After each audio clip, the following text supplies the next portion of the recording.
I willfully had to do that. I had to remember. Second thing that I do on a real regular basis when I feel the fog of depression coming in, I call it the napkin exercise. I pull out a napkin and I ask, what great things did God do today? And I start writing. You start thinking about it. He did a lot of things you take for granted. And if I can't come up with much, I say, what did he do great this week? And then I start writing. If I'm still having trouble, what did he do this month? And I can usually fill a napkin, and what it does, it forces me to get objective.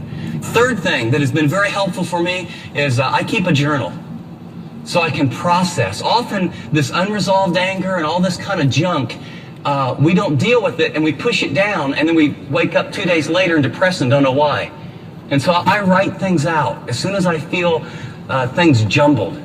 And then the other thing that does is that when I really get in the tank, I need some objectivity. I can pull out last week's or last month's and say, okay, this.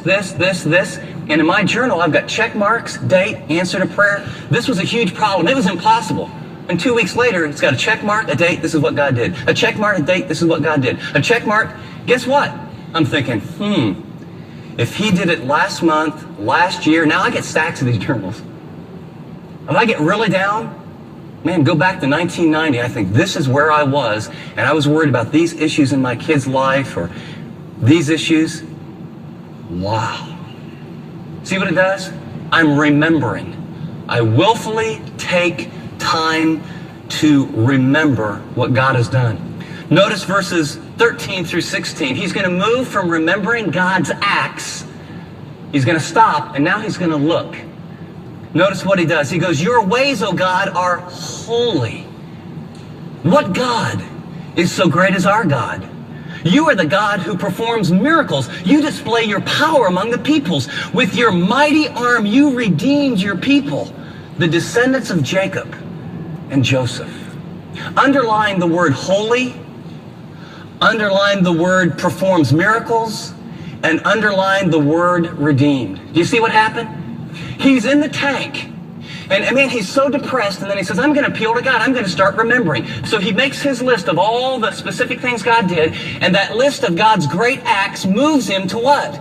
God's ways, his character, who he really is. And what's he remember? Number one, oh, yeah, that's right. God is holy. The word holy means he's an unapproachable light. He's all powerful. He's totally other. He's sovereign. He's in control. But not only that, he performed miracles. He's holy. He's great. And then the third part of his character that he remembers is he's caring. That little word for redeemer. It's a Hebrew word, and if you understand Hebrew culture, read the book of Ruth. The only person who can redeem someone is a relative. He looks at God as not only being this awesome God, but as a friend, as a father. He redeemed. He bought us back because we matter, because we're part of his family. And now he's gone from being in the tank and saying, God, where are you? To remembering God's acts that move him to who God is. God's holy. God's great. And that great holy God cares about me.